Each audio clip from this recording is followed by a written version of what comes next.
नमस्कार. जय महाराष्ट्र. जय महाराष्ट्र.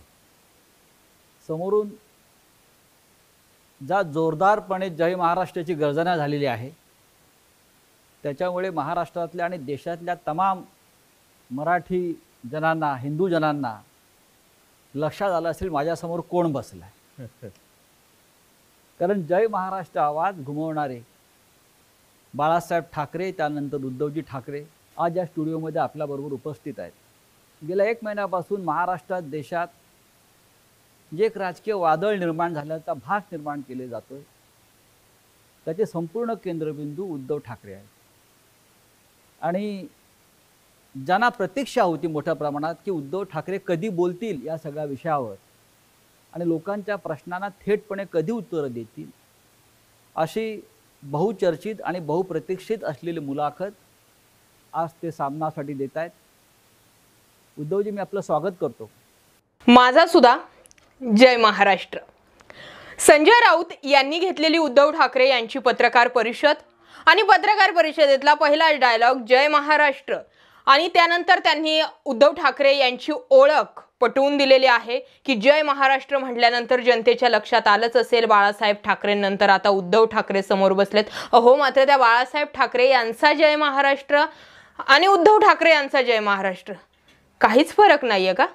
म्हणजे आता हा लाईव्हच्या माध्यमातून जे जे कोणी लोक याला जोडले गेलेत, तुम्हाला सुद्धा उद्धव ठाकरे आणि बाळासाहेब ठाकरे यांच्या जय महाराष्ट्रामध्ये काहीच फरक वाटला नाही का? असो, चला आता एकंदरीत तर काय, संजय राऊत यांचं प्रास्ताविक देऊन झालेलं आहे. म्हणजे संजय राऊत तशी मुलाखत घेत आहेत, मात्र आता भरगतचं असं जे त्यांनी सुरुवातीला इंट्रोडक्शन दिलेलं आहे समोर असणाऱ्या व्यक्तीचं, त्यावरून तर हे प्रास्ताविक आता संपलं असं म्हणायला हरकत नाही. चला पुढचा आता संजय राऊत यांनी उद्धव ठाकरेंना नेमकं काय प्रश्न केलाय पाहूयात, कारण त्यांनी थेट आता मुलाखतीला हात घातलाय, त्यामुळे महत्त्वाचा प्रश्न नक्कीच असणार. तर ऐकूयात. फार नमनाला घडावर तेल न घालता थेट प्रश्नाकडे आपण येऊया. कारण गेल्या काही दिवसात महाराष्ट्रात आणि देशात ज्या घडामोडी घडवल्या जात आहेत त्याच्यामुळे महाराष्ट्राचं समाज मन अस्वस्थ आहे. आपण किती अस्वस्थ आहात किंवा आपली भूमिका पुढे काय आहे, यातून शिवसेना कशी पुढे जाईल, अशा अनेक प्रश्नांचं काहू या राज्याच्या मनामध्ये, जनतेच्या मनात नाही, महाराष्ट्राच्या मनामध्ये मात्र. पण तरीही मला आज तुम्ही खूप रिलॅक्स दिसताय उद्धव सर. म्हणजे मला याचं कारण समजत नाही की आज मी आपल्याला पाहतोय का गेले काही दिवस पाहतोय आपल्या चेहऱ्यावर कोणताही तणाव दिसत नाही आणि आपण अत्यंत मोकळेपणाने इथे आलात आणि बोलताय. हे काय रहस्य आहे? तर संजय राऊत यांना उद्धव ठाकरे यांच्या चेहऱ्यावरती ताण तणाव अजिबात दिसत नाही. मला आता पुन्हा प्रश्न पडलाय की खरंच ताण तणाव तुम्हाला सुद्धा दिसत नाहीये का? म्हणजे अख्खीच्या अख्खा पक्ष फुटलाय, मुख्यमंत्री पदाची खुर्ची गेली आहे, भले ते बोलून दाखवलं नसलं तरी आत्ता जी मुलाखत चालू आहे या मुलाखतीमध्ये सुद्धा उद्धव ठाकरेंच्या चेहऱ्यावर ताणतणाव अजिबात दिसत नाहीये का? आणि ताणतणाव जर अजिबात दिसत नसता तर मग एवढे आग ओकून तुम्ही बंडखोर आमदारांवर का बोलत आहात संजय राऊत साहेब? असो, एकंदरीतच मुलाखत बघून किंवा मुलाखतीची प्रस्तावना बघून आणि प्रस्तावनानंतरचा मुद्दा बघून आता ही संपूर्ण मुलाखत ही मला असं वाटतंय की हिंदुत्व, बाळासाहेब ठाकरे, विकास, अजेंडा या मुद्द्यांवर असेल किंवा असायला हवी. पण आता संपूर्ण मुलाखत बघितल्यानंतरच लक्षात येईल की ही मुलाखत नेमकी कोणत्या पॉइंटने सुरू झालेली आहे. तर त्यावर आता नजर टाकूयात. हे रहस्य साहजिकच आहे. माझी मा आणि शिवसेना प्रमुख बाळासाहेब यांच्याकडनं आलेले एक हे रसायन आहे. मा म्हटल्यानंतर शांत, सौम्य, संयम, आणि साहजिकच आहे बाळासाहेब म्हटल्यानंतर वर्णन करण्याची आवश्यकता नाही आहे. आज जवळपास 1 वर्षानंतर आपण भेटतो आहोत. होय. मला आठवतंय गेल्या वर्षी या दिवसात जेव्हा आपली मुलाखत घेतली होती तेव्हा करोनाचा कहर हा वरखाली होत होता. त्या करोनामध्ये जे काय करता येणं शक्य होतं ते मी राज्याचा मुख्यमंत्री म्हणून आणि अभिमानाने सांगेन की माझ्या राज्याचा कुटुंब प्रमुख म्हणून मी केलं.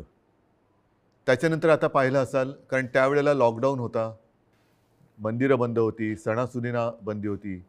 पण यावर्षी आपण पहिली पंढरपूरच्या वारी तिला परवानगी दिली म्हणण्यापेक्षा तिच्यामध्ये कोणताही अडथळा येऊ दिला नाही. आणि जल्लोषात ती पार पाडली. म्हणजे पुन्हा एकदा सणासुदीला सुरुवात झालेली आहे. आता दहीहंडी येईल, गणपती येतील, नवरात्री येईल, दिवाळी येईल.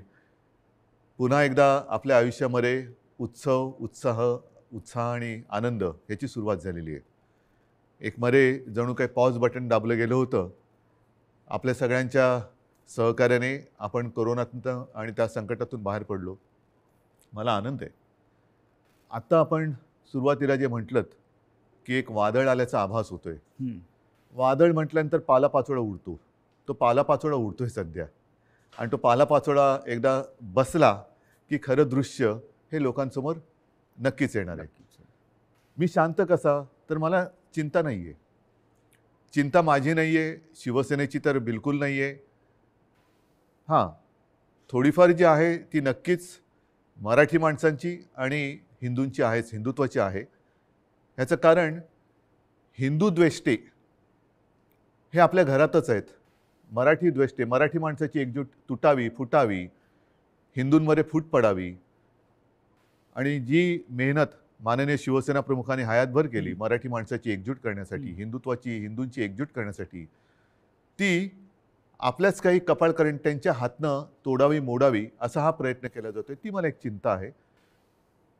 आणि म्हणून मी जे म्हटलं की हा पालापाचोळा सध्या उडतोय. कोण कुठे, हा इकडनं पालापाचोळा तिकडे जातोय, पुन्हा इकडे येतोय. ही जी गळणं गरजेची होती ती पानं ही उडतात. मी मागे एकदा माझ्या मनोगतात म्हटलं होतं की ज्या वेळेला मी वर्षामध्ये राहत होतो त्या वर्षामध्ये 2 झाडं ही आपल्या घराला लागूनच आहेत. एक आहे गुलमोहराचं आणि दुसरं बदामाचं. दोन्ही झाडं मी साधारणतः गेले 2-1 वर्ष बघतोय. ज्याला आपण पतझड म्हणतो. ती पानं पूर्ण गळून पडतात. पानगळ म्हणतो. ती पानं पूर्ण गळून पडतात, अशा काड्या राहतात. आपल्याला वाटतं या झाडाला काय झालं, पण 2 ते 3 दिवसात पुन्हा नवीन कोंब येतात, अंकुर येतात.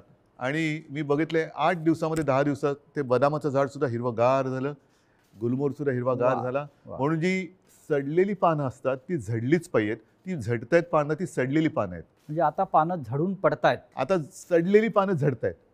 ज्यांना त्या झाडाकडनं सगळं काही मिळालं, सगळा रस मिळाला, सगळं मिळालं, म्हणून त्यांचा टवटवीतपणा होता, ती पानं सगळं झाडाकडनं घेऊन ती गळून पडतायत. आणि हे बघा कसं उघडं बोडकं झाले झाड, असं ते दाखवायचा प्रयत्न करतायत. पण दुसऱ्या दिवशी आपला माळीबुवा येतो, ती झाड सगळी पुन्हा ती पानगळ केळ्याच्या टोपलीत घेतो आणि घेऊन जातो. आता ती प्रक्रिया सुरू आहे केळ्याच्या टोपलीत झडलेली सडलेली पानं टाकण्याचा. आता सुरू झाले. आता नवीन कोंब फुटायला लागलेले आहेत. आणि शिवसेना आणि तरुण युवा हे नातं हे शिवसेनेच्या जन्मापासूनचं आहे. नक्कीच, कारण वयाच्या 80 हां, मात्र एक आहे, अजूनही काही ज्येष्ठ शिवसैनिक ते येऊन भेटत आहेत, ज्यांनी बाळासाहेबांसोबत काम केलेलं आहे, पहिल्या पिढीचे ज्यांना म्हणू, आणि तो संघर्ष त्यांनी पाहिलेला आहे, संघर्ष केलेला आहे. त्यांना शिवसेना म्हणजे नेमकं काय ते कळलेलं आहे. त्यांना आत्तापर्यंत अनेकांना शिवसेनेकडनं काही मिळावं अशी अपेक्षाच नव्हती, आजही नाही आहे, पण ते येऊन आशीर्वाद देत आहेत. तर उद्धव ठाकरे यांचा आता मुद्दा हा आहे की बाळासाहेब ठाकरेंच्या पहिल्या फळीतील जे शिवसैनिक आहेत ते शिवसैनिक आता मला येत आहेत, भेटतायत, माझ्याशी बोलतायत. मात्र ते आत्ता येत आहेत अशातला भाग नाही, ते या अगोदर सुद्धा येत होते.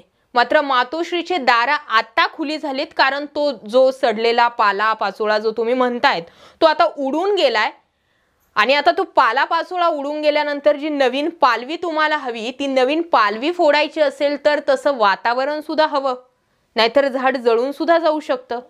म्हणजे ज्या निसर्गाची जी गोष्ट तुम्ही, म्हणजे प्रत्येक गोष्ट, एखादं भाषण असेल तरी तुम्ही एखादी गोष्ट सांगता, अगदी जशी आता पाला पाचोळा, सडलेले, जे जे काही शब्द तुम्ही वापरलेत, कपाळ करवंटे, हे जे काही शब्द तुम्ही वापरलेले आहेत त्या शब्दांनुसार किंवा तुम्ही सांगितलेल्या गोष्टीनुसार नवीन पालवी जरी फुटली तरी कालांतराने त्याची सुद्धा गळती होणार आहे. आणि ती गळती झाल्यानंतर कदाचित असंही होऊ शकतं, मूळ आणि खोड दोन्हीही जळून जाऊ शकतं, कारण हा निसर्गाचा नियम आहे. वादळ जर समोरून आलेलं खूप भयानक असेल तर झाड, मूळ आणि खोड कोसळायला वेळ लागत नाही. असो, जे असेल ते, म्हणजे मला यातून असं सांगायचं नाही की मी त्यांच्या विरुद्ध बोलते किंवा मला मुद्दे पटत नाही, पण माझं सरळ मत एकच आहे. 2.5 वर्ष सत्ता होती ना, मग 2.5 वर्षाच्या सत्तेमध्ये तुम्ही काय काय कामं केली त्या कामावर बोला ना. त्या जोरावर तुम्ही लोकांकडे मते मागा. का तर बाळासाहेब ठाकरेंचे पहिल्या फळीतील शिवसैनिक येत आहेत, आशीर्वाद देत आहेत वेगळी गोष्ट, विकासाचा मुद्दा वेगळी गोष्ट. आणि 2.5 वर्षाच्या कालखंडामध्ये मी म्हणेल की तुम्ही साधी एक पोलीस भरती जरी घेतली असते तरी किमान ते तरुण म्हटले तरी असते, अरे किमान ठाकरे सरकार आलं आणि 2.5 वर्षामध्ये त्यांनी एक पोलीस भरती तरी घेतली. पण तीही तुमच्याच्याने झाली नाही. औरंगाबादच्या नामांतर करणार हा सत्तेमध्ये येण्या अगोदरचा तुमचा विषय. सत्तेत आल्यानंतर तुम्ही म्हणतात अरे संभाजीनगर करायची गरज काय, नामांतर करायची गरज काय, मी म्हणतोच ना. म्हणजे राज ठाकरेंच्या स्टाईलमध्ये जर सांगायचं झालंच तर बरोबर. असो, आता पुढचा राऊतांनी विचारलेला काय प्रश्न आहे त्या प्रश्नाकडे बघूयात. तुम्ही आता मगाशी वर्षाचा उल्लेख केलात, मलबार हिलवरचं वर्षा बंगला, मुख्यमंत्र्यांचं निवासस्थान. आणि मगाशी मी आपल्याला म्हटलं की आपण खूप रिलॅक्स दिसत आहे, पण मला असं दिसतं आहे की मलबार हिलवरून आपण परत मातोश्रीला आल्यावर जास्त रिलॅक्स झालं. जास्त माझं घर आहे ते. म्हणजे मी तुम्हाला एक सांगतो मुद्दामून, ह्या काही हे माझे अनुभव आहेत. जेव्हा माझी शस्त्रक्रिया झाली, 2 शस्त्रक्रिया झाल्या होत्या, तो एक अनुभव माझा वेगळा आहे. तो कधीतरी तो फार विचित्र अनुभवातून मी गेलो आणि ठीक आहे. पण त्यावेळेला जेव्हा ॲनेस्थेशियामधनं मला जागवलं, मुख्यमंत्री असताना, मुख्यमंत्री होतो ना, शस्त्रक्रिया झाली, ऑपरेशन थिएटरमधनं बाहेर ते ॲनेस्थेशियातून बाहेर आल्यानंतर काढताना मला डॉक्टरने विचारलं, सर कुठे जायचं, मातोश्री की वर्षा? मी पटकन म्हटलं मातोश्री. आणि मग डॉक्टरने सांगितलं, डॉक्टर मला तुम्ही गुंगीत सुद्धा विचारलं असतं ना ॲनेस्थेशिया दिल्यानंतर सुद्धा, तरी मी मातोश्री हेच उत्तर दिलं असतं. म्हणजे तुमची इच्छा नियतीने पूर्ण केली असं म्हणताय तुम्ही मातोश्रीत येण्याची? नियती ही म्हटलं तर असते, म्हटलं तर नसते. मुळामध्ये माझी वर्षामध्ये जाण्याची इच्छा होती का? हां, ह्याचा अर्थ ते आता मुख्यमंत्रीपद गेले म्हणून मी वाईट असं नाही, ते एक वैभव आहे. म्हणजे त्या मुख्यमंत्रीपदाचा वर्षाचा मी अजिबात अनादर करणार नाही. ती एक वेगळी वैभवशाली वस्तू आहे. महाराष्ट्राचं मुख्यमंत्रीपद हे मोठं वैभवशाली पद आहे, जबाबदारीचं पद आहे. त्याचं पूर्ण आदर ठेवून मी कधीच वैयक्तिक अशी स्वप्न बघितली नव्हती. पण त्यावेळेला जे घडलं ते आजच्या लोकांना, ज्यांना आपण विश्वासघातकी म्हणू, त्यांना ते पूर्ण माहिती आहे कसा पाठीत वार केला गेला आणि कोणत्या परिस्थितीत महाविकास आघाडीला आपल्याला जन्म द्यावा लागला. हो, पण तुम्ही इस्पितळात असताना, तुम्ही गुंगीत असताना तुमचं सरकार पाडण्याचा प्रयत्न होत होता. त्या विषयावर बोलू का? असं साधारण तुम्ही सुद्धा कारण मला कुठेही त्या माझ्या अनुभवातनं सहानुभूती नको आहे. तो फार वाईट अनुभव होता. मानेची शस्त्रक्रिया ही कोणत्याही डॉक्टरनं किंवा कोणालाही ज्याला माहिती आहे त्याला विचारले की त्याच्यामध्ये धोके काय असतात ह्याची कल्पना मलाही होती, पण ती करणं मला गरजेची होती. ती केल्यानंतर पहिली शस्त्रक्रिया झाली, त्यातून मी चांगला बाहेर पडलो होतो. अचानक एक 5-7 दिवसानंतर सकाळी जाग आल्यानंतर, खरं म्हणजे त्या दिवशी मला डॉक्टरने सांगितलं होतं की उद्धवजी उद्या आपल्याला जिना चढायचं आहे. तर मी मानसिक तयारीत होतो की आज जिना चढायचं, एक पाऊल पुढे जायचं आहे. सकाळी जाग आल्यानंतर जरा थोडासा एक आळस द्यायचा प्रयत्न केला तर मानेमध्ये जो एक असा क्रॅम्प म्हणतो असा आला आणि माझी मानेखालची सगळी हालचाल बंद झालेली. म्हणजे मला श्वास घेताना मी बघत होतो माझं पोटही हलत नव्हतं. पूर्णपणे मी निश्चल झालो होतो. एक ब्लड क्लॉट तिकडे आला होता. सुदैवाने डॉक्टर वगैरे सगळे जागेवर होते आणि ज्याला तो गोल्डन आवर म्हणतात, त्या गोल्डन आवरमध्ये ते ऑपरेशन झालं म्हणून मी तुमच्यासमोर आज उभा आहे. त्या काळामध्ये माझ्या कानावर येत होतं, माझे हातपाय हलत नव्हते, बोटं हलत नव्हती. सगळ्यात टेन्शन मला होतं की समजा कुठे काय डास चावला, मुंगी चावलं तर खाजवायचं कसं. म्हणजे हा एक वेगळा विचित्र भाग होता. पण त्या काळात माझ्या कानावर येत होतं की काही जण मी बरा व्हावा म्हणून देवावरती अभिषेक करत होते आणि काही जण मी असाच राहावा म्हणून देव पाण्यात बुडून बसले होते. देव पाण्यात बुडून बसलेले लोक आता पक्ष बुडवायला निघालेत. आणि तेव्हा हे पसरवलं जात होतं की हा काय आता उभा नाही राहत, आपलं काय होणार, तुझं काय होणार.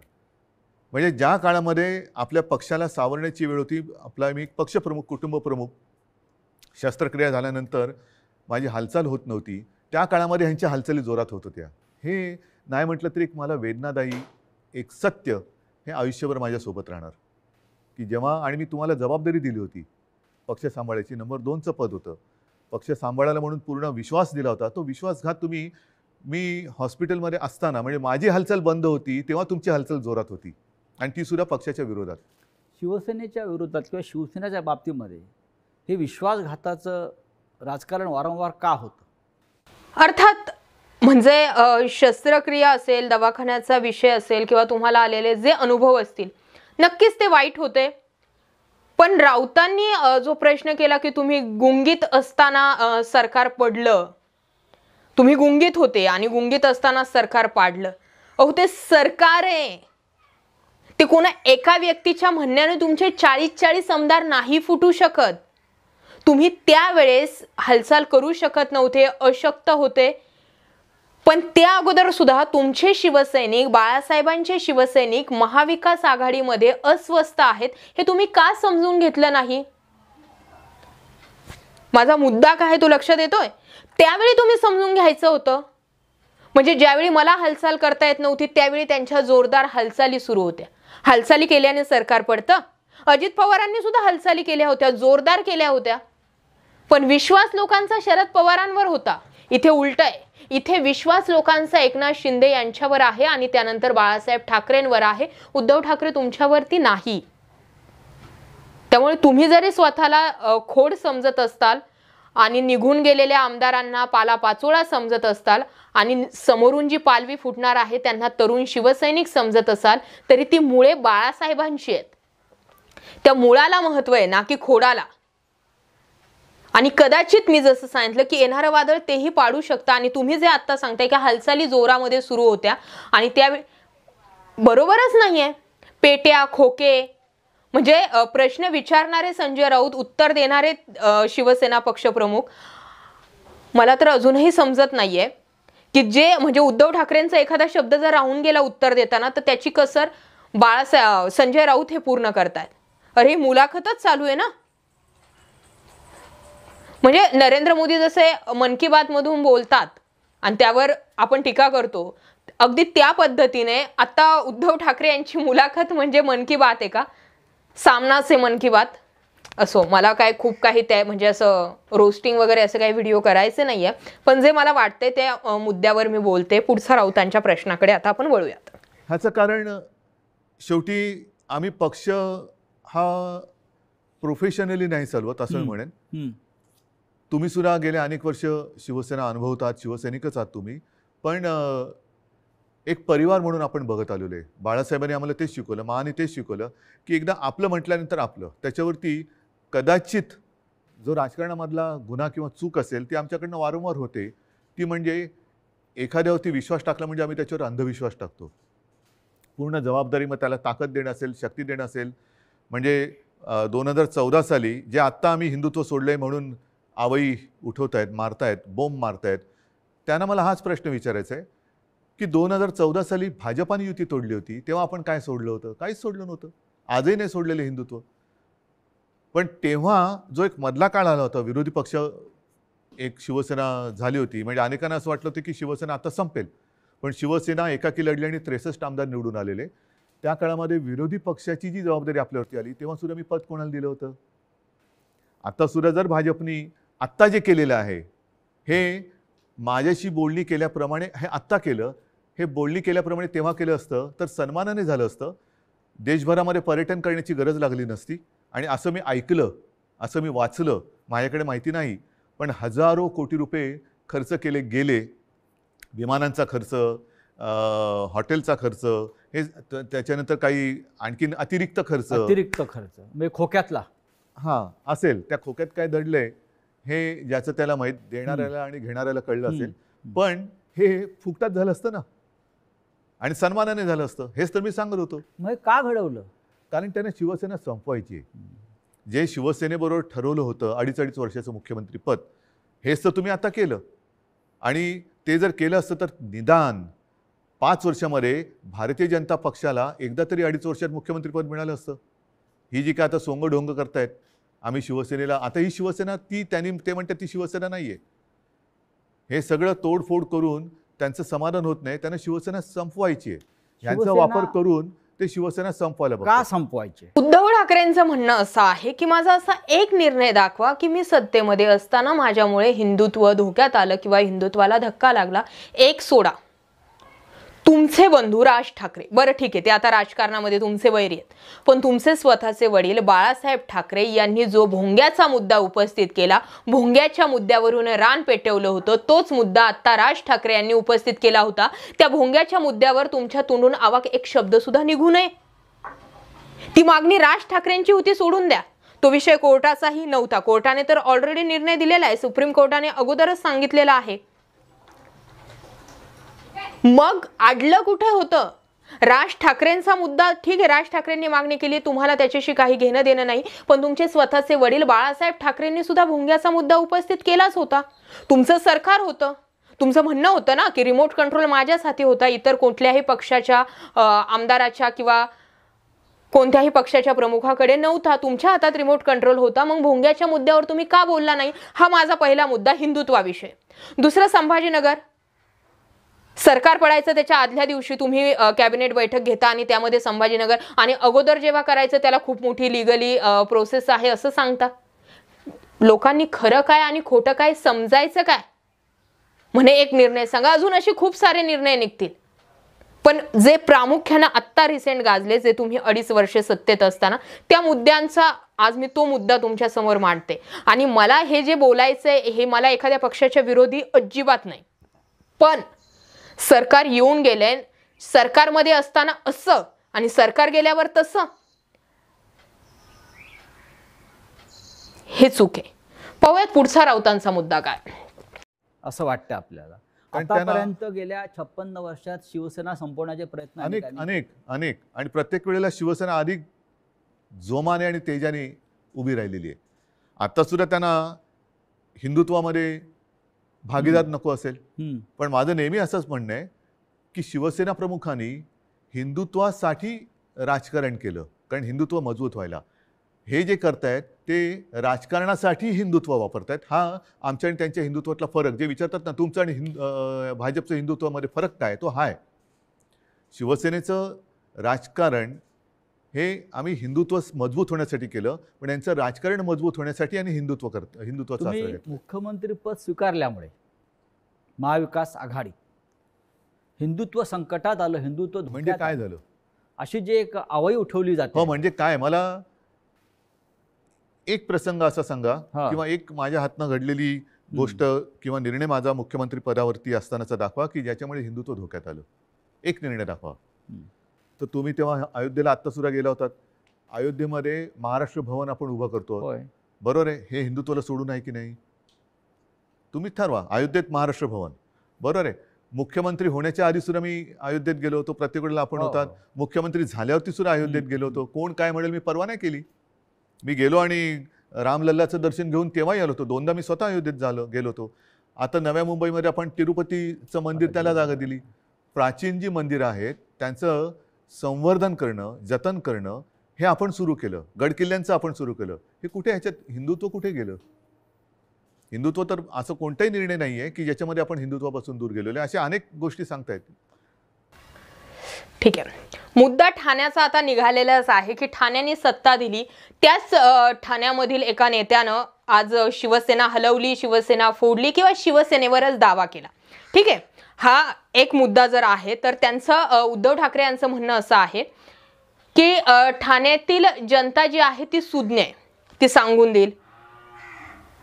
त्या ठिकाणी ठाण्यामध्ये आनंद दिघे यांच्यानंतर एकनाथ शिंदेंना मानणारा वर्ग आहे, आणि जी तुमचे 40 आमदार फुटली त्या 40 आमदारांना उद्धव ठाकरे यांच्यापेक्षा योग्य नेतृत्व म्हणा किंवा मुख्यमंत्री म्हणून एकनाथ शिंदे पटलेत. यावरून ठाण्यातील जनतेला सुद्धा किती प्रमाणामध्ये आपण भावनिक करू शकता किंवा सिंपत्ती त्या ठिकाणची मिळवू शकता, याला सुद्धा एक लिमिट असायला हवी होती. बरोबर. पुढचा मुद्दा बघूयात. तुम्ही आज ज्या संघर्षमय कालखंडातून जात आहात याची कधी अपेक्षा केली होती? बघा, शेवटी शिवसेना आणि संघर्ष हे तर एकमेकाच्या पाचवीला पुजलेले आहेत. आणि मागे कोणीतरी असं म्हणालं होतं, ते मला वारंवार त्याचा अनुभव येतोय की शिवसेना ही एक तळपती तलवार आहे. ती जर मॅनेमध्ये ठेवली तर ती गंजते. त्याच्यामुळे ती तळपलीच पाहिजे. आणि तलवार तळपणं म्हणजे संघर्ष आलाच. अर्थात याचा अर्थ अर्थार्थी कोणी घेऊ नये की तलवारीने वार कराबिरा, असं नाही माझं म्हणणं. ही एक उपमा आहे. आणि त्याच्यामुळे संघर्षासाठीच तर शिवसेना जन्माला आली. त्यावेळेला मराठी माणसासाठी, भूमिपुत्राच्या न्याय हक्कासाठी शिवसेनेचा जन्म झाला. त्याच्यानंतर हिंदुत्वासाठी शिवसेना लढली, मग ते 92-93 साल असेल किंवा कधी असेल. त्याच्यामुळे शिवसेना आणि संघर्ष, जिथे अन्याय तिथे वार, हे शिवसेनेचं ब्रीदवाक्य आहे. ज्या ठाण्यानं शिवसेनेला पहिली ताकद दिली, म्हणजे शिवसेना प्रमुख बाळासाहेब ठाकरे आणि ठाण्यांचं एक भावनिक नातं होतं. एक पहिला भगवा झेंडा जो आहे हा ठाण्यात फडकला आणि बाळासाहेब अभिमानानं त्यांच्या संपूर्ण कालखंडात जीवनात त्या सांगत राहिले की ठाण्यानं मला पहिली सत्ता दिली. त्याच ठाण्यातून शिवसेनेला आव्हान उभं राहिलं. ठाणेकर सुज्ञ आहेत. हे जे पालापाचोळा जो आहे ते म्हणजे काय ठाणेकर नाहीत.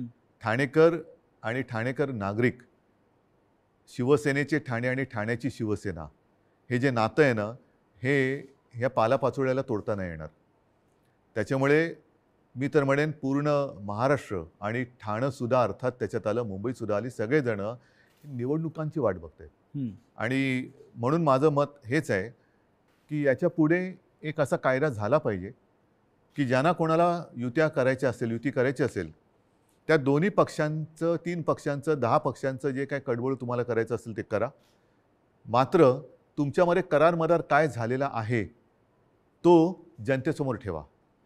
जागा वाटप किती होणार आहे, कोणत्या ध्येयावरती, धोरणावरती तुम्ही युती करणार आहात, काय पुढे करणार आहात, हे करा. म्हणजे काय झालं असतं, एक तर जे माझं आणि भारतीय जनता पक्षाचं ठरलं होतं ते जे आता आधी नाकारून आता त्यांनी ते केलं, हे आधी जनतेसमोर उघडपणाने आलं असतं. दुसरी गोष्ट, निवडणुकीनंतर जे काय त्यामुळे मला करावं लागलं, महाविकास आघाडीचा जन्म नसता झाला. तो महाविकास आघाडीचा जन्म आम्ही दिला तेव्हासुद्धा तुम्ही बघितलं की आम्ही शपथ जी मी घेतली ती शिवतीर्थावरती घेतली. छत्रपती शिवाजी महाराजांच्या पुतळ्याच्या आणि बाळासाहेबांचं स्मारक आहे तिकडे, त्या साक्षीने घेतली. हजारो लाखो लोक आणि शिवतीर्थ हे भगवं पूर्ण फुलून गेलं होतं, ओसांडून वाहत होतं पूर्ण. म्हणजे जर लोक नाराज असतील तर तिकडे कोणी आलं नसतं. पण तरी देखील माझं मत असं आहे की आता निवडणुका घ्या. जर आम्ही महाविकास आघाडी स्थापन करून चूक केली असेल तर लोक आम्हाला घरी बसवतील. आणि जर भारतीय जनता पक्षाने माझं, कारण शेवटी जनता मला ओळखते, नाही म्हटलं तरी आता आमची 6वी पिढी ही महाराष्ट्राच्या जनतेसाठी काम करते. 6वी पिढी, त्याच्या आधीच्या पिढ्यासुद्धा होत्या. पण एक तर लोक त्यांना घरी बसवतील त्यांनी चूक केली असेल तर, जो करार त्यांनी आमच्याशी केला होता तो तोडला म्हणून, नाहीतर आम्ही पाप केलं म्हणून आम्हाला घरी बसवतील. होऊ द्या जनतेच्या कोर्टात फैसला, माझी तयारी आहे. पण या सगळ्या कालखंडामध्ये कधी नव्हे तो एक अघोरी प्रकार होतो आहे जो महाराष्ट्रात कधीच झाला नव्हता. तो म्हणजे कोणीतरी संपूर्ण शिवसेना हायजॅक करण्याचा प्रयत्न करत आहे. कारण त्यांना पर्याय नाही आहे. कारण नीट लक्षात घ्या, हा महत्त्वाचा प्रश्न आहे, एक बारकाव लक्षात घ्या. जे काय थोडंफार कायद्याचं ज्ञान मी लोकांशी बोलून, कायदेतज्ञांशी बोलून समजून घेण्याचा प्रयत्न केलेला आहे, त्यातून सांगतो की पूर्वी 2/3 ही सदस्य संख्या झाली का वेगळा गट स्थापन करता येऊ शकत होता. आता तो कायदा गेला. आता हे जे बाजूला झाले ते भले 2/3 असतील किंवा आणखीन काहीतरी असतील, त्यांना वेगळा गट स्थापन करता येत नाही. हे कायदेतज्ञांनी सांगितलेलं आहे. मी कायदा लिहिलेला नाही, मी कायदा वाचलेला नाही. मी घटनातज्ञांनी ज्यांनी त्याचा अभ्यास केला त्यांनी सांगितलेली मतं ऐकून आणि त्यांच्याशी बोलून सांगतोय. म्हणजेच काय की ह्या गटाला कुठल्या ना कुठल्या तरी पक्षामध्ये विसर्जित किंवा सामील व्हावं लागेल ह्या गटाला. मग त्यांच्यासमोर पर्याय काय आहेत, एक तर भाजपात जावं लागेल, नाहीतर दुसरे सपा आहेत, MIM वगैरे असे जे काही छोटे छोटे पक्ष आहेत त्यांच्यात जावं लागेल. आणि हे जर का कुठल्या पक्षात गेले तर भारतीय जनता पक्षाचा ह्यांना जो उपयोग करून घ्यायचा आहे तो उपयोग संपेल. कारण त्यांची ओळख त्यांना ती द्यावी लागेल की आता आम्ही भाजपात गेलो, आता आम्ही समाजवादीत गेलो, आता आम्ही बच्चू कडूंच्या पक्षात गेलो. तर म्हणून ते एक भ्रम निर्माण करतायत की आम्ही म्हणजेच शिवसेना. जे मधल्या काळामध्ये क्लिप फिरली बघा, असं माझ्या काळात कधी झालं नव्हतं. माझ्या बाजूला उपमुख्यमंत्री अजितदादा पवार बसायचे पण त्यांनी कधी माझा माईक नव्हता खेचला. काही वेळेला त्यांना अधिक त्यांच्याकडे माहिती असायची अर्थसंकल्प किंवा काय, तर मी त्यांना सांगायचो की दादा तुम्ही उत्तर द्या, पण माझ्याकडनं कोणी माईक नाही खेचला. माईक खेचणं ठाकरे आहात तो आमच्या. या मुद्द्यावर खरंच मला म्हणजे आपोआपच हसायला आलं की माझ्याकडून कुणी माईक नाही खेचला कारण तुम्ही ठाकरे आहात. म्हणजे राऊतांनी ह्या पूर्ण मुलाखतीमध्ये डायलॉग मारणं अजिबात सोडलं नाही. जिथे उद्धव ठाकरेंचे टोमणे कमी पडले तिथे राऊतांनी पूर्ण ती भर काढून घेतलेली आहे कारण तुम्ही ठाकरे आहात. मग ह्याच ठाकरेंना संभाजीनगरचं नामांतर करण्यामध्ये कुठे अडचणी आल्या, भोंग्याच्या मुद्द्यावर बोलण्यासाठी कुठे अडचणी आल्या, पोलीस भरतीबाबत बोलण्यासाठी कुठे अडचणी आल्या, नवाब मलिक प्रकरणावर बोलण्यासाठी कुठे अडचणी आल्या, अनिल देशमुख प्रकरणावर बोलण्यासाठी कुठे अडचणी आल्या. तुम्ही ठाकरे आहात, तुम्ही मुख्यमंत्री होतात. मग जो बंडखोर आमदारांचा जो सवाल आहे की या संपूर्ण महाविकास आघाडीचं रिमोट कंट्रोल शरद पवार यांच्या हाती होतं, तो मुद्दा खोडून काढायला हवा होता. तुमचे निर्णय असे धडाधड समोर यायला पाहिजे होते. मग मानलं असतं कारण तुम्ही ठाकरे आहात तेव्हा हे निर्णय घेतले. असो, हा आता गमतीचा भाग झाला म्हणा, पण ते जो डायलॉग मारला तो डायलॉग जरा विशेष वाटला त्यामुळे मी हा मुद्दा मध्येच ऍड केला. ठीक आहे, पाहूयात आता राऊत पुढे काय बोलतात. तो तर भाग झालाच, पण एक आमच्या महाविकास आघाडीमध्ये एक समन्वय. सभ्यता होती आणि समन्वय होता. असो, त्याच्यावरती नंतर बोलायचं तर मी बोलेन. पण त्याच्यामध्ये जे उपमुख्यमंत्री बोलले की हे म्हणजेच शिवसेना, म्हणजेच त्यांचा डाव असा आहे की शिवसैनिकांमध्येच लढाई लावायची, शिवसेना खतम करायची. एकदा का काम संपलं की पालापाचोळा तुम्ही जे मगाशी म्हणालात तो टोपलीत भरला की नेऊन टाकायचा. पण त्यांचा अशी योजना होती की बाळासाहेब ठाकरेंनंतर ही शिवसेना परत खतम करायचीच त्यांचं स्वप्न होतं. पण बाळासाहेबांनंतर तुम्ही शिवसेना उभी केली. त्यांच्या पोटात तेच दुखतंय. त्यांना शिवसेना आणि ठाकरे वेगळे करायचे, जसं गांधी आणि काँग्रेस गांधी आणि काँग्रेस. आणि त्यांच्यात एक तुम्ही बघा, मला टीकात्मक केवळ बोलायचं म्हणून मी बोलत नाही, पण दुसरे जे आता सरदार वल्लभभाई पटेल, सुभाषबाबू, तसं बाळासाहेब, हे स्वतःचेच म्हणून आता लोकांसमोर आणायचं. म्हणजे आपल्याकडनं काही आदर्श निर्माण नाही झाला तर दुसऱ्यांचे जसं पक्ष फोडतायत तसं आदर्श फोडायचे, आदर्श पळवायचे, आदर्श फोडायचे म्हणा किंवा पळवायचे म्हणा, आणि मग ते आपलेच म्हणून लोकांसमोर जायचं. तसं त्यांचं चाललंय की बाळासाहेबांना त्यांनी मान सन्मान तर दिलाच पाहिजे, नाही तर लोक जोडे मारतील, लोक ठेवणार नाहीत त्यांना जागेवर. कोणी असला आणि तो बाळासाहेबांच्या विरोधात काही बोलला तर लोक हाणतीलच जोडा त्याच्या. तर म्हणून त्यांना बाळासाहेब पाहिजेत, पण आता ठाकरे आणि शिवसेना हे नातं तोडायचं आहे.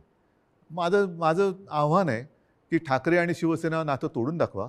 मात्र ते करताना माझ्या वडिलांचे फोटो लावून मतं मागू नका. प्रत्येकाला आईवडील असतात आणि त्यांच्याबद्दल मला आदर आहे. मला माझ्या आईवडिलांबद्दल आदर आहे, तसं प्रत्येकांना प्रत्येकाच्या आईवडिलांबद्दल आदर असायला पाहिजे. आता गेल्या आठवड्यात गुरुपौर्णिमा झाली. मी माझ्या वडिलांना, आजोबांना गुरु मानतो. प्रत्येकाने पितृदेव भव, मातृदेव भव, देव मानलं पाहिजे. स्वतःच्या आईवडिलांचे फोटो लावावेत आणि मतं मागावीत. जर आज माझ्या दुर्दैवाने माझे आईवडील माझ्यासोबत असे नाही आहेत, पण ते नेहमी मी माझ्यामध्ये आहे असं मानतो, पण ज्यांची आई आणि वडील हे सुदैवाने त्यांच्यात आहेत, तर मी म्हणेन असा आशीर्वाद पुन्हा दुसरा मिळू शकत नाही. त्यांना घेऊन सभा घ्याव्या, भाषणं करावीत आणि मतं घ्यावीत. माझे वडील काय चोरताय? माझे वडील कशा? म्हणजेच काय की तुमच्यात कर्तृत्व नाही आहे, तुमच्यात हिंमत नाही आहे, तुम्ही मर्द नाही आहात, तुम्ही विश्वासघातकी आहात. आणि लोकांचा, माझा तर केलाच, लोकांचा विश्वासघात करताना बाळासाहेबांच्यावरनं संभ्रम कशाला करतायत? तुमच्यात तुमचा मर्दाचा चेहरा घ्या आणि जा पुढे आणि मागा मतं. नाही, पण निवडणूक आयोगापुढे आता एक नवीन खटला उभा राहतो आहे. तो म्हणजे धनुष्यबाण कोणाचं चिन्ह, जे शिवसेनेचं जे लोकांपर्यंत पोहोचलं. बघा, मला अजूनही देशाच्या घटनेवरती भरोसा आहे, कायद्यावरती भरोसा आहे. चोरीमारी सगळीकडे चालते असं माझं मत नाही आहे तेवढा. कारण मी जे म्हटलं ना की सत्यमेव जयते, नाहीतर हे तुम्हाला वाक्य पुसावं लागेल आणि मग दोन वाक्य करावं लागेल एकाची. एकतर म्हणजे असत्यमेव जयते आणि दुसरं वाक्य सत्तामेव जयते. त्याच्यामुळे सत्तामेव जयते पुढे तुम्ही असत्य घेऊन जर का करणार असाल तर ते काही लोक खपून नाही घेणार. आज वेळ अशी आणलेली आहे, हे दुर्दैव आहे महाराष्ट्राचं म्हणतो, की ठाकरेंना पुरावे द्यावे लागतात शिवसेना खरी किंवा खोटी. नाही, लोक वाट बघतायत निवडणुकांची. म्हणजे आम्हाला पुरावा द्यायची गरज नाही. लोक म्हणतात की आम्हाला निवडणुका येऊ दे, ध्यानच पुरून टाकतो. निवडणुका होऊ द्या मग यांनाच पुरून टाकतो. म्हणजे मला अगोदर असं वाटलं होतं की संजय राऊतांनी जे बंडखोर आमदार गुवाहाटीमध्ये होते त्यावेळी जे शब्द वापरले होते की आता येतील तर त्यांचे मृत शरीर येतील, बॉड्या येतील, डेड बॉड्या येतील आणि मग त्याला सारवासारव करताना की त्यांचे आत्मे मेलेले आहेत. आणि आता पुन्हा उद्धव ठाकरे म्हणतात की त्यांना निवडणुका होऊ द्या मग जनताच त्यांना गाडून टाकेल. आणि आत्ता राऊतांनी जो प्रश्न केला होता की राऊत यांनी उद्धव ठाकरेंना म्हणे की आत्ता अशी वेळ आलेली आहे की ठाकरेंनाच पुरावे द्यावे लागत आहेत की शिवसेना त्यांची आहे. म्हणजे हा सवाल संजय राऊत यांना सुद्धा असा असणार आहे. म्हणजे माझा नाही, सोशल मीडियावर ज्या प्रतिक्रिया येत आहेत त्यानुसार असेच काहीसे पुरावे तुम्ही छत्रपती उदयनराजे भोसले म्हणजे भोसले घराण्यांना सुद्धा मागितले होते की छत्रपती शिवाजी महाराजांचे तुम्ही वंशज आहात, त्याचे पुरावे द्या. वेळ आहे, घड्याळाचा काटा फिरतो. आज लोक तुम्हाला विचारतायत की शिवसेना तुमचीच आहे, ठाकरेंची आहे, याचे पुरावे द्या. मग ते का जड जावं? म्हणजे माझा प्रश्न नाही आहे, अर्थातच सोशल मीडियावर ज्या प्रतिक्रिया आहेत त्या प्रतिक्रियांच्या आधारे मी बोलते. ठीक आहे, पुढच्या राऊतांचा मुद्दा काय आहे त्या मुद्द्याला आपण हात घालूयात. जनताच पुरावा देईल. जनताच त्यांना पुरून टाकेल राजकारणामध्ये. आज जी फूट दिसते शिवसेनेत, अशा प्रकारची फूट याआधी राणे भुजबळांनाही पाडता आली नव्हती. असं का घडलं? ज्यांना मी अधिकार दिले होते, ज्यांना मी म्हणजे त्यावेळेला लोक माझ्या तोंडावर नव्हती बोलत, पण मला कुजबूज ऐकू की अरे काय मुख्यमंत्री, नगरविकास खातं मुख्यमंत्र्याकडे असायला पाहिजे, मलाईदार खातं आहे म्हणतात. मला मलाई बिलई खाण्यासाठी मी गेलो नव्हतो. मी माझ्याकडे जी खाती ठेवली होती ती एक GAD, ज्याला सामान्य प्रशासन म्हणतात, न्याय व विधी. हां, IT मध्ये मला खरंच काहीतरी एक तंत्रज्ञानाचा उपयोग सगळ्या खात्यांसाठी काहीतरी करता येईल का, हा एक माझा विषय होता. राजीव गांधींनी एक क्रांती केली होती. हां, तसा एक विषय होता. आणि त्याच्यानंतर काही काळ एका दुसऱ्या मंत्र्यांनी दिवे लावले म्हणून त्यांचं खातं माझ्याकडे थोडे दिवस मला ठेवावं लागलं होतं. नक्की काय चुकलं असं वाटतं? चूक माझी आहे आणि ती मी पहिल्याच माझ्या फेसबुक लाईव्हमध्ये कबूल केलेली आहे. गुन्हा माझा आहे तो म्हणजे मी यांना परिवारातले समजून यांच्यावरती अंधविश्वास ठेवला. तुमचं मुख्यमंत्री होणं चुकलं? मला दोन गोष्टी आहेत. समजा मी मुख्यमंत्री त्यावेळेला यांना केलं असतं, यांनी वेगळं आणखीन काय केलं असतं, कारण यांची भूकच भागत नाही. यांना मुख्यमंत्रीपद पण पाहिजे आणि आता पक्षप्रमुख म्हणजे शिवसेना प्रमुख व्हायचे. शिवसेना प्रमुखांबरोबर स्वतःची तुलना करायला लागलात. म्हणजे हे जे आहे ना, ही राक्षसी महत्वाकांक्षा आहे आणि ह्याला हावरटपणा म्हणतात. हाव म्हणजे एक दिलं तरी तुझं तेही माझं, माझं तेही माझं, तुझं तेही माझं, ह्याचं तेही माझं, त्याचं तेही माझं, माझं ते माझं, तुझं तेही माझं इथपर्यंत होतं. आता ह्याचंही माझं आणि त्याचंही माझं इथपर्यंत त्यांची हाव गेलेली आहे. या हावरटपणाला सीमा नसते. की महाविकास आघाडीचा प्रयोग चुकला? महाविकास आघाडीचा प्रयोग जर का चुकला असता तर लोकांनी उठाव केला असता, लोकांनी, जनतेने केला असता. तसं नाही झालं. जनता ही आनंदी होती कारण आल्याच आम्ही पहिल्यांदा शेतकऱ्यांना कर्जमुक्त केलं होतं. त्याच्यानंतर करोना काळामध्ये मी अभिमानाने सांगेन संपूर्ण माझ्या मंत्रिमंडळातील सहकार्यांनी, प्रशासनाने आणि जनतेने उत्तम सहकार्य केलं. म्हणून आणि म्हणूनच ज्या पहिल्या 5 मुख्यमंत्र्यांमध्ये माझं नाव आलं, ते मी माझं नाव नाही मानत, ते जनतेचा मी प्रतिनिधी म्हणून ते नाव आलं होतं. जर समजा यांनी सहकार्य नसतं केलं तर कोण होतो मी कोण होतो? मी एकटा काय बरं, मी तर घराच्या बाहेरही पडत नव्हतो कारण घराबाहेर पडायचं नाही हेच मी लोकांना सांगत होतो. जाऊन घोळके करा. फुटीरांचा आक्षेप त्याच्यावरच आहे. जे फुटून गेले आहेत त्यांचा आक्षेप असा आहे की आपण घराबाहेर पडला नाहीत, आपण मंत्रालयात गेला नाहीत आणि आपण त्यांना भेटला नाहीत. तरी सुद्धा घराबाहेर न पडता सुद्धा देशातल्या सर्वोत्तम 5 मुख्यमंत्र्यात नाव का आलं माझं? कारण त्यावेळेला ती परिस्थिती तशी होती. मी स्वतः सांगत होतो घराबाहेर पडू नका आणि लोक ऐकत होते. मी जर का घराबाहेर आजही पडलो आणि केव्हाही पडलो तरी शिवसेना प्रमुखांच्या, माझ्या पूर्वजांच्या आशीर्वादामुळे गर्दी होतेच. म्हणजे मग काय झालं असतं, लोकांसांगे ब्रह्मज्ञान आणि स्वतः कोरडे पाषाण. म्हणजे ती काळाची गरज होती. पण त्याच काळात मी पुन्हा एकदा सांगतो, सुरुवातीच्या काळामध्ये जेव्हा करोना आपल्याकडे त्याचा शिरकाव झाला हे कळलं, तेव्हा साधारणतः 7,500 ते 8,000 रुग्णशय्या आपल्या राज्यात पूर्ण मिळून होत्या. त्याच्यात ऑक्सिजन बेड्स आले, व्हेंटिलेटर्स आले, कॉमन जे रुग्ण असतात ज्यांना साधारणतः एक थोडी ट्रीटमेंट देऊन घरी जाऊ शकतात, ऑपरेशन नंतरचे असतील, त्याच्यानंतर डायलिसिस असतील. पहिल्या लाटेत आपण ते साधारणतः 8,000 जर का धरले तर ते 3.5 लाखावरती नेले होते. हे घर बसल्या. हॉस्पिटलमध्ये बेड्स नव्हते, रुग्णवाहिका नव्हत्या. कोणी कशा केल्या त्या? कोरोनाच्या टेस्टसाठी आपल्या राज्यात फक्त 2 प्रयोगशाळा होत्या. एक कस्तुरबामध्ये, दुसरं NIV एक पुणे. त्या आपण 600च्या वर केल्या घरी बसून. पण त्याच्याविषयी 50 आमदारांना कौतुक नाही आहे. त्यांना तुम्ही निधी दिलेला नाही म्हणतायत आणि तुम्ही हिंदुत्व सोडलं असं म्हणतायत. त्याच्यामुळे ते सोडून गेले. तुम्ही महाराष्ट्रासाठी जे काय केलेलं आहे, कोरोनाच्या संकटातून राज्याला वाचवलेलं आहे, लोकांना आहे, जीवदान दिलेलं आहे. निधी- महाराष्ट्रामध्ये नद्यातून प्रेतं वाहून तुम्ही दिली नाहीत त्याचं त्यांना शल्य असेल की असं नाही झालं, हे चुकीचं झालं आणि- असं त्यांच्या मते असेल. आणि महाराष्ट्राच्या जनतेला हा मुख्यमंत्री आपल्या कुटुंबातल्या घटक वाटत होता, आपला परिवारातला भाऊ, मुलगा. त्याच्यामुळे मला ह्या विश्वासघातकांना माझ्याबद्दल काय वाटतं ह्याची चिंता नाही आहे. मला माझ्या महाराष्ट्रातल्या जनतेला, मी त्यांच्या कुटुंबातला वाटतो. ह्याच्यात असं भाग्य हे फार क्वचित कोणाच्या नशिबी येतं. ते मला नाही वाटत ह्यांच्या नशिबी आलं असेल, कारण ह्यांच्या डोक्यावरती जरी काही पदं आता मिळाली, कारण अजूनही हम तुम एक कमरे में बंदो असं यांचं मंत्रिमंडळ आहे, त्याच्यामुळे त्याचा विस्तार कधी होणार आहे माहिती नाही. पण हे मंत्री जरी किती झाले तरी कपाळावरती जो घाताचा शिक्का बसलाय तो नाही पुसता येणार. तुम्हाला असं वाटत नाही का की जे तुम्हाला सोडून गेलेले आहेत मोठ्या प्रमाणात, त्यांनाच तुम्ही सर्वाधिक दिलेलं आहे आहेच. आणि ज्यांना मिळालं नाही किंवा ज्यांना कमीत मिळालं मला- ते आपल्या बरोबर राहिलेत? मला हेच म्हणायचं, ही शिवसेनेची ताकद आहे.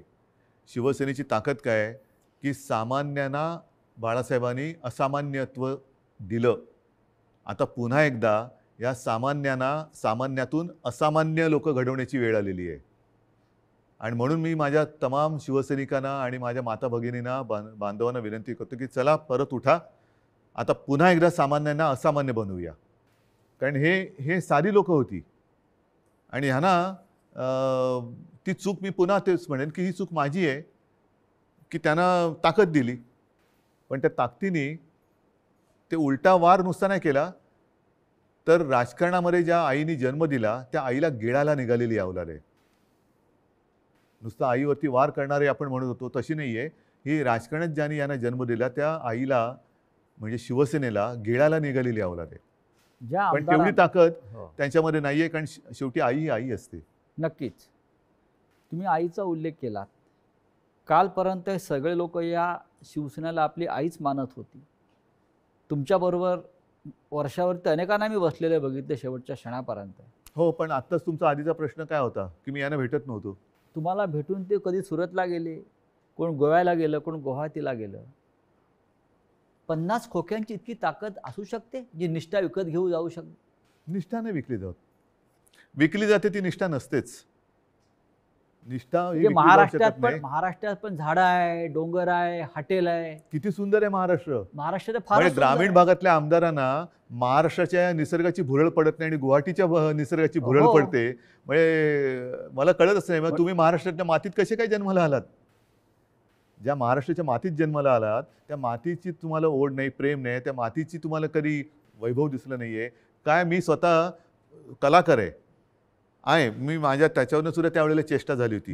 पण मी गडकिल्ल्यांची फोटोग्राफी केलेली आहे, पंढरपूरच्या वारीची केलेली आहे. आणि त्यावेळेला जो मी महाराष्ट्र बघितला, एवढा त्या पावसाळ्याच्या सुमारास मी सगळी फोटोग्राफी केलेली, एवढा नटलेला थटलेला आणि छान काय काय दऱ्या खोऱ्या एवढ्या फुलांनी बहरून जातात.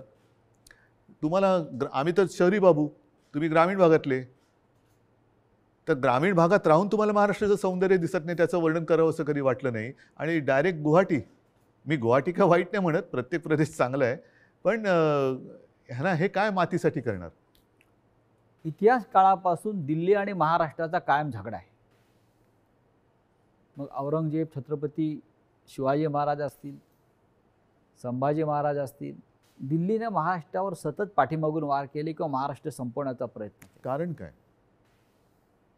हे आणि आता आजही तेच चित्र आहे ह्याच्या मुळाशी जाण्याची आता गरज की वाटते की आजही शिवसेनेचा सूड घेण्यासाठी ते बाळासाहेब ठाकरेंच्या अस्तित्वाला सुरुंग लावत आहे. मान्य, पण ह्याच्या मुळापर्यंत जायची गरज आहे. कारण जोपर्यंत ते दिल्लीत गेले नव्हते तोपर्यंत बाळासाहेब ठाकरेच यांना जपत आले होते. बाळासाहेबच यांना वाचवत आले होते आणि वाचवलं होतं. एका हिंदुत्वाच्या ध्यासापायी वेडापायी. मग दिल्लीत बसल्यावरती असं त्या दिल्लीच्या खुर्चीला काय असं वेगळा काय स्प्रे मारला की काय झालं की तुम्हाला ज्यांनी जपलं त्यांनाच तुम्ही संपवायला निघालात. ज्या शिवसेनेनी बाबरीची जबाबदारी तेव्हा घेतली होती शिवसेना प्रमुखांनी, त्या शिवसेनेला तुम्ही हिंदुत्व सोडलं म्हणून संपवायला निघालात. बरं, आम्ही काँग्रेसबरोबर गेलो म्हणून तुम्ही म्हणता हिंदुत्व सोडलं. मग मुफ्ती महमद आणि मेहबूबा मुफ्तीबरोबर तुम्ही गेला होतात, ते काय होतं, काय सोडलं होतं तुम्ही? मग तेव्हा तर आम्ही आता तुम्हाला वाटतं हिंदुत्व सोडले, जे सोडलं नाही, पण तेव्हा तुम्ही लाच सोडली होतीत ना. काय मेहबूबा मुफ्ती आज सुद्धा वंदे मातरम म्हणतात, की भारत माता की जय बोलतात. हे माहिती असून सुद्धा तुम्ही मला हे त्यांनी एकदा सांगितलं होतं की तिकडे निवडणुका घेऊन दाखवा, असं अतिरेक्यांनी आव्हान दिलं. म्हणून आम्ही निवडणुका घेऊन दाखवल्या, सरकार बनवून दाखवा म्हणून आम्ही त्यांच्याबरोबर सरकार बनवून दाखवलं. पण सरकार बनल्यानंतर मला वाटतं मुफ्ती महमद सईदनी अतिरेक्यांचा आणि पाकिस्तानला त्यांनी धन्यवाद दिले होते काश्मीर खोऱ्यात शांततेत निवडणुका होऊ दिल्यामुळे. मग कोणाला काय दाखवलं तुम्ही? कोणाला काय दाखवलं? म्हणजे बरं, आता सुद्धा ते बिहारमध्ये जे बसलेत नितीश कुमार बरोबर, नितीश कुमार हिंदुत्ववादी आहेत का? कारण मला जे आठवतं त्याच्याप्रमाणे त्यांनी एकदा संघमुक्त भारत असा नारा दिला होता. संघमुक्त भारत असं शिवसेनेने कधी दिला नाही. राम मंदिराच्या प्रश्नावर रामविलास पासवान एनडीएतून बाहेर पडले होते, तरी ते त्यांना प्यारे होते. हो. आम्ही तो उलट म्हणत होतो की विशेष कायदा बनवा. 5 वर्ष 7 वर्ष झाली तरी ते विशेष कायदा बनवून राम मंदिर बनवू शकले नाही. ते न्यायालयाने निकाल दिला. या देशातला समस्त विरोधी पक्ष आणि प्रादेशिक पक्ष संपवले जातात आणि मित्र पक्ष पण, आणि हा मित्र पक्ष, असं तुम्हाला काय दिसतंय का? कारस्थान किंवा अशा प्रकारचं सुडाचं बघा, मला असं राजकारण? वाटतं हा ज्याचा त्याचा प्रश्न आहे. जे आता सरन्यायाधीश बोललेत मध्ये, ओझर तर मी वाचलं की आपल्या देशात विरोधी पक्षाला शत्रू समजू नका. विरोधी पक्षांनी सुद्धा जबाबदारीने वागलं पाहिजे आणि सत्ताधारी पक्षांनी सुद्धा जबाबदारीने वागलं पाहिजे. मी जो काही 2.5 वर्षात अनुभव घेतला मुख्यमंत्री म्हणून, मी विरोधी पक्षांना काही वेळेला मी स्वतः आवाहन केलं की सरकार म्हणून आमचं समजा जर काही आम्ही कुठे कमी पडत असू, आमचं काही चुकत असेल, तुम्ही आमच्या नजरेत आणून द्या. हे काम विरोधी पक्षाचं आहे, कारण ते सुद्धा शेवटी लोकप्रतिनिधी असतात. त्याच्यामुळे सशक्त लोकशाहीसाठी आणि महाराष्ट्राची विरोधी परंपरा पक्ष आहे ती. हा सुद्धा तेवढा सुसंस्कृत पाहिजे, संवेदनशील पाहिजे, आणि तेवढाच किंवा त्याच्याहून थोडा जास्त हा सत्ताधारी पक्ष संवेदनशील पाहिजे आणि सुसंस्कृत पाहिजे. आता हा संवेदनशीलता आणि सुसंस्कृतपणा ही कुठेतरी रसातळाला जायला लागले असं वाटते. कशामुळे? पिढ्या बदलत आहेत आणि सत्तेची हाव. आता काय झालेलं आहे, फास्ट फूडचा जमाना आलेला आहे. हा, तुम्ही फोन केला की 10 मिनिटात, 15 मिनिटात, 20 मिनिटात पार्सल आलंच पाहिजे.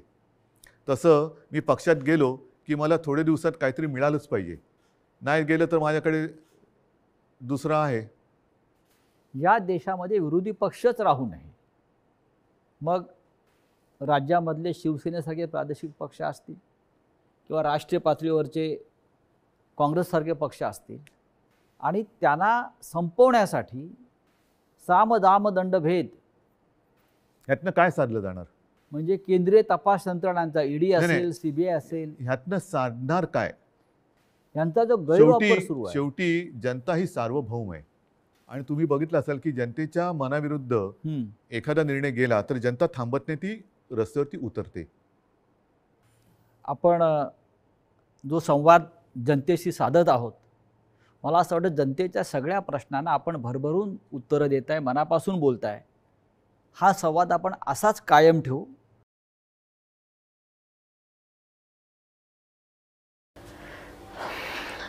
आता उद्धव ठाकरे असं म्हणतात की मी त्यावेळी जर एकनाथ शिंदे यांना मुख्यमंत्री केलं असतं तरी त्यांची भूक भागली नसती, महत्वाकांक्षा भागली नसती. आता ते शिवसेना प्रमुखांसोबतच स्वतःची तुलना करू पाहत आहेत. त्यांना आता त्यांना शिवसेना नकोच आहे. त्यांचे काही प्रश्न होते शिवसेना पक्षप्रमुखांना, म्हणजे उद्धव ठाकरे यांना. ती प्रश्न त्यांची सोडवली गेली नाही. ज्यावेळी ते मातोश्रीचे दारे वाजवत होते त्यावेळी ती दारे उघडली गेली नाही.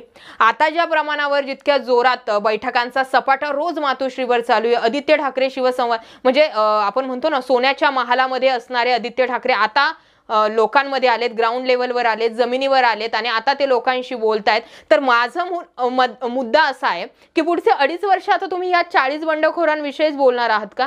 आता आदित्य ठाकरे असेही तसेही सोन्याच्या महालातून बाहेर पडलेत. तर माझं मत असं आहे की त्यांनी शिवसंवाद यात्रेच्या माध्यमातून विकासाच्या मुद्द्यावर बोललं पाहिजे. आम्ही 2.5 वर्षामध्ये हे केलं, माझे वडील मुख्यमंत्री होते, त्यांनी हे निर्णय घेतले आणि आता शरद पवार असतील, काँग्रेस असेल, राष्ट्रवादी असेल, या पक्षांनी हे निर्णय घेतले. कुठे जा, फक्त त्यांनी पाठीत खंजीर खुपसला, त्यांनी अन्याय केला, त्यांनी शिवसेना संपवली. कधीपर्यंत फक्त सिंपत्ती घेणार आहात? बोला, आता तरी विकासाच्या मुद्द्यावर बोला. आणि कोण कुणाशी तुलना करतं यापेक्षा जसं सगळे म्हणतात की जनता सुज्ञ आहे, प्रत्येकाने पाहिलं निवडणुका होण्या अगोदर हिंदुत्वाच्या मुद्द्यावर निवडणुका लढल्या, ज्यांच्या विरोधात निवडणुका लढवल्या त्यांच्या सोबत गेले. म्हणजे राजकारणी म्हणून मी थोडंसं वेगळं याला एक्सप्लेन करण्याचा प्रयत्न करते. सत्तेसाठीच केलं ना, तुमच्यासाठी सत्ता महत्वाची नव्हती, मग का 50-50च्या फॉर्म्युलासाठी अडून बसलात? नव्हतं मुख्यमंत्रीपद लागत. तुम्ही म्हणतात ना मुख्यमंत्री पदाची मला हव्यास नव्हतीच किंवा मला मी अनपेक्षितपणे या पदावर आलेलं, द्यायचं होतं सोडून. जे शब्द दिलाय तो शब्द तुम्हीही पाळायचा होता. आणि राज ठाकरे यांनी जी झी24 तासला मुलाखत दिली त्यात त्यांनी सांगितलं की ज्यावेळी अगोदर म्हणजे बाळासाहेब ठाकरेंनी ज्यावेळी युती केली होती त्यावेळी युतीचा फॉर्म्युला असा ठरला होता की ज्यांचे जास्त आमदार त्यांचा मुख्यमंत्री होईल. म्हणजे असाच साहजिक कुठेही फॉर्म्युला असू शकतो, पण असो, अडला हरीण गाढवाचे पाय धरी असं काहीतरी यामध्ये घडलंय. चला, शेवटचा मुद्दा. पिढ्या बदलतायत तसं राजकारण बदलतंय, सुसंस्कृतपणा हवा. बऱ्याचशा मुद्द्यांवरती उद्धव ठाकरे हे बोललेले आहेत. काही मुद्दे विचार करण्यासारखे आहेत आणि काही मुद्दे उगीचच काहीतरी वाटले. पण अशी मुलाखत म्हणजे खूप अनपेक्षितपणे समोर येत असते की एखाद्या पक्षाचा प्रवक्ता एखाद्या पक्षाच्या पक्षप्रमुखाची मुलाखत घेणार, जिथे उत्तर द्यायला पक्षप्रमुख म्हणजे मुलाखत ज्याची घेतोय आणि उत्तर देणारा कुठे कमी पडत असेल तर जो मुलाखत घेतोय तोच त्या प्रश्नांची उत्तरे देणार, अशी काहीशी ही मुलाखत होती. मात्र ही सगळी त्या बंडखोर आमदारांसाठी होती, हिंदुत्व या मुद्द्यासाठी होती, हिंदुत्व सिद्ध करावं लागतं या मुद्द्यासाठी होती. आणि जे या अगोदर म्हणजे 1 वर्ष अगोदर जी मुलाखत झाली त्या मुलाखतीमध्ये बाळासाहेब ठाकरेंचा फोटो गायब होता दोघांच्यामधून. आता पुन्हा सत्ता गेल्यानंतर बाळासाहेब ठाकरेंचा फोटो पुन्हा दोघांच्यामध्ये आलेला आहे. अर्थात त्याशिवाय पुढचं राजकारण शक्य नाहीये. पण जे काही घडलंय, हा व्हिडिओ तुम्ही बघितला, ही मुलाखत तुम्ही बघितली, मी जे विश्लेषण केलंय अगदी ते ही मुलाखत ज्यावेळी पब्लिश झाली त्या पब्लिश झालेल्या मुलाखतीनंतर ज्या काही कमेंट्स आल्या होत्या त्या कमेंट्स लोकांचं मत घेऊन मी हे आजचं विश्लेषण पर व्हिडिओ मांडलेला आहे. राजकीय लोकांचं यामध्ये बरंचसं मत सामील आहे. तुम्हाला काय वाटतं? तुम्ही लाईव्हच्या माध्यमातून तर बोलत आहात. माझी अशी इच्छा आहे की तुम्ही अजून तुमचं मत यामध्ये मांडत राहा. माझे मुद्दे पटले असतील, लोकांचे मुद्दे पटले असतील तर व्हिडिओ शेअर करा. आणि हो, आपल्या मराठी मंडळी या चॅनलला सबस्क्राईब करायचं विसरू नका. अशाच काही व्हिडिओंसोबत आपण पुन्हा भेटणारच आहोत. तोपर्यंत धन्यवाद.